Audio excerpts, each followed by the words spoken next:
This is the same spirit at 4 different ages. And by the end of this video, you'll be able to taste time. And I tell you what as well, one of these is going to completely break the rule about older equals better. Now, to many people, and this is applicable to whiskey and tequila world as well, but many people believe that aging equals smoother and more expensive, but actually aging is doing a lot more than that. So in this video, we're going from unaged up to properly old, and I'm going to give you a rough idea of what the rum, in this case, is doing at every stage of the barrel aging. Hey rum friends, my name is Steve the Barman, bartender of over 30 years, rum lover for God knows how long, and here on this channel I deep dived into rum between 2021 and 2024, learning as much as I possibly can, and right now I'm in the process of creating 100 brand new rum cocktails. Now, the first thing to note is that aging only happens inside the barrel. Once the rum has been poured into a bottle, it stops aging. So don't take a 12-year-old rum and think, oh, that's now 15 years old 3 years after you bought it. That's not how it works. It's only applicable to barrel aging. Now, there's basically 3 things that barrel aging does. The first one is obviously adding a little bit of colour, as you can see, but also imparting a little bit of flavour from that barrel, from the wood. So you might be getting vanillin notes, you might be getting sort of caramel notes, you might be getting spice notes and oak notes. The second thing barrel aging does is it softens those harsh edges through a process called oxidization. Kind of gets rid of that rough and ready rum that many people associate with unaged rum. It gives it that lovely, smoother vibe that most people associate with an aged rum. And the third thing it's doing is essentially concentrating the flavours of that rum. Through aging, you've probably heard of the term angel share, the bit that evaporates off every year. Well, every little bit that evaporates is not evaporating flavour, it's evaporating liquid. So the more it evaporates, the more concentrated the flavour becomes. And here's also something else to take into account now that there are rum distilleries all over the world. We've got loads here in the UK. But the one thing that we kind of stand by is that Caribbean tropical aging happens much faster than continental aging, whether it's here in the UK or places like France with Plantaray. That tropical heat, that humidity, ages rums anywhere between 2, 3, typically 3 to 4 times faster than it will in continental climates. So in relative terms, that number, that age statement on the front of the bottle actually means very little unless you know where the rum has been aged. And here's another little side fact for you. Don't just necessarily assume that a 12-year-old Jamaican rum has been aged in Jamaica, because there's a hell of a lot of rum that's aged here in the UK and aged in the Netherlands. So let's start off with our white unaged rum, our baseline. Now there's a couple of caveats that I'm going to put in here in a second, but I want to give you a very broad overview of how you would expect this rum to change over time. An important thing to note here, white unaged rum is simply just fermented sugarcane juice, okay, or molasses, fermented molasses. So there's nothing else going on from there. Now, me personally, I love white unaged rum. I don't class, unless it's a bad rum, I don't class many of these as harsh. I love and adore that taste. My thing is that I actually love the distiller's skill set. I love the fact that they can take that molasses, that sugarcane ferment, and turn it into something that tastes like this. Now, it's important to note here, there's a lot of caveats, but it's important to note here that no 2 countries are going to produce the same liquid. No 2 stills are going to produce the same liquid. So even if you've got two different distilleries in Barbados using pot stills, you are still going to get 2 totally different liquids. And I think that is the fascinating thing about rum, because no distillery is going to produce the same liquid as this distillery, maybe even 100 yards down the road. It's so diverse and so different. So we're not going to get into the nitty gritty of actually what I smell and taste here. We're going to give you the overview. And there's one last thing to understand as well. The whole reason I've not got bottles here is because actually very, very few distilleries age the same rum up through all these years. To explain, yes, some of the, I can't even use Dropworks in this example because even they use different marks, different rums, different base ferments, different stills to produce the unaged, the clear drop, and the barrel drop. So the barrel drop is not the clear drop aged for a year. It's a different base rum. Most distilleries, while they do produce aged rum, unaged rums like that, they might have one unaged rum. They will actually use different barrels and then blending techniques to blend those barrels together to get different rums. So if we look, for example, Appleton Signature, Appleton 8-year-old and Appleton 12-year-old, the 12-year-old is not the Signature just aged for 12 years. The Appleton 12 is not the Appleton 8 aged for another 4 years. They are different rums, different blends from different barrels. So the whole reason there's no bottles here is because it is very, very hard to actually taste the same rum at distillation to 12 years later. It's only the very small in the UK, the very small British scratch distilleries that you're now tasting their aged rum at 3 years old or 5-year-old with no blending. So a typical white unaged rum, you're going to get the sugar cane, the juice, that sort of, even from molasses when it's distilled, you still should get that sort of sugar cane, sugar vibe aroma off there. You might get hints of grassiness and citrusiness coming off the nose. And this is gorgeous. This is my Ron Cube, my Cuban unaged rum. And I get like a lovely creaminess. For some reason, I get creaminess off Spanish origin rums, where I might get a touch of fruitiness off English origin rums, like Jamaica, like Barbados.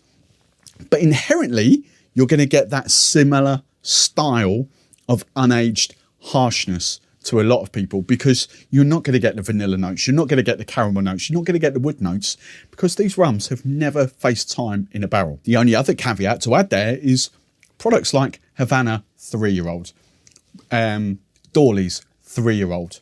Obviously, they have spent 3 years in a barrel. They've just been charcoal filtered. So you are going to get touches of vanilla and caramel notes in stuff that is age statements.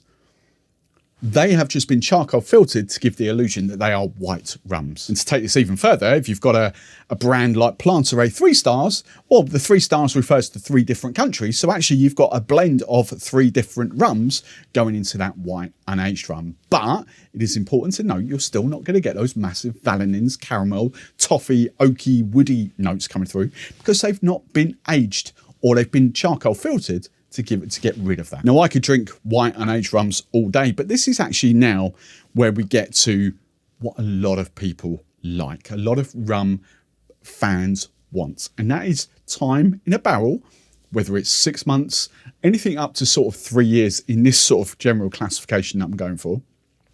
It's going to impart that little bit of smoothing. It's going to roughen out those edges that many people don't like from unaged rum. As you'll see, the colour, I haven't done this, but look at the difference in colour between them all. You can see the scale as they go up there as they've spent more time in a barrel. But this second one, this is, I think, 2 to 3 years in a barrel. And you've just got those lighter vanillin notes, those lighter caramel notes, a little bit of wood aging. And to me, these white rums are perfect for, like, daiquiris. It's my big use case for them. But also mojitos, those kind of drinks. Whereas now, we actually get just that subtle sort of woody note that comes through there. But those little bits of vanilla in there. Actually, your highballs, your rum and cokes, your Cuba Libras, same cocktail. Your ginger beers, maybe. Pina coladas. I do prefer a lightly aged rum in a pina colada than I do a white unaged. And in this case, as this is actually Mount Gay Eclipse, what you get off this is you start to get some of those fruitier notes coming off that you might not get in the white unaged rum. The sort of little bit of concentration, that little bit of evaporation, the angel share, it's going to kind of condense that.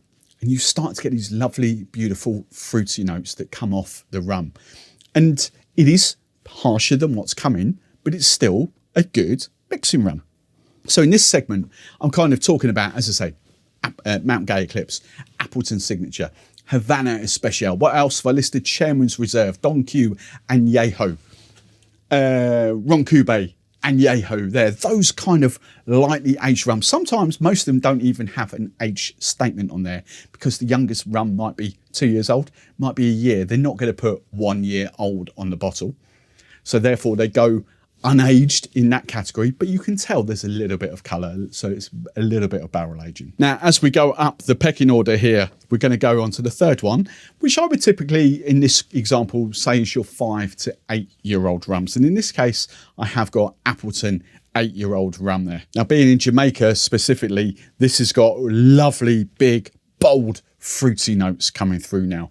Yes, this is Barbados, this is Jamaican, so you've got difference there, but the fruit is emphasised. The vanillin notes are emphasised. It is spent predominantly another sort of 5 to 6 years in a barrel compared to that. So it's a lot more intense, a lot more rich, a lot more robust, and actually a really good cocktail rum.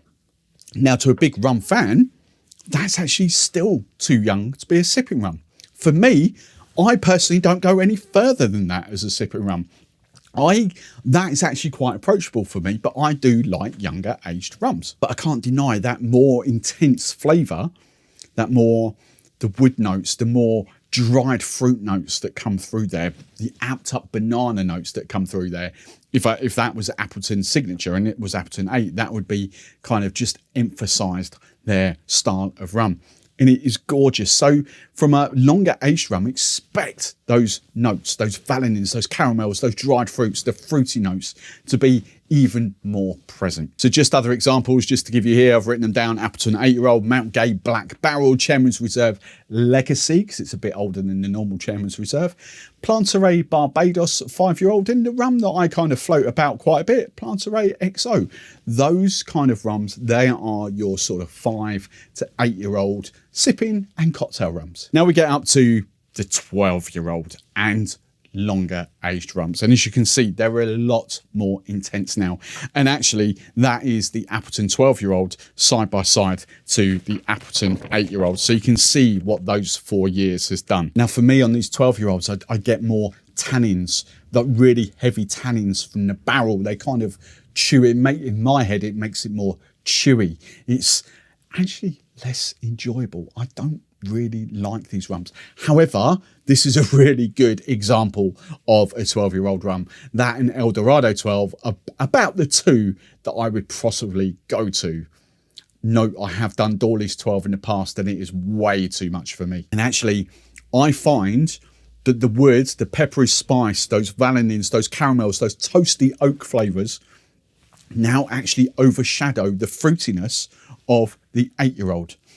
And it's just a question of which do you prefer. Do you prefer the fruitiness or do you prefer the longer age? There's no right or wrong here. Now, it's going to be pretty hard to actually compare a British scratch rum, even at 8 years old at the moment, to a tropical aged 8-year-old rum because they're in the minority. I think the longest age we might have at the moment is 6 years, maybe here in the UK, but a lot of them are around the 2 to 3 year old mark. But that said, those rums that don't come from a distillery like Appleton, like Mount Gay, but still have Barbados or Jamaica on the label, the chances are they are continentally aged. So that 12-year-old alternative Barbados or Jamaican rum, chances are that is a different 12-year-old to an intensely tropical aged rum. Now, great recommendations for 12-year-olds that I think you should try if you've never been up there.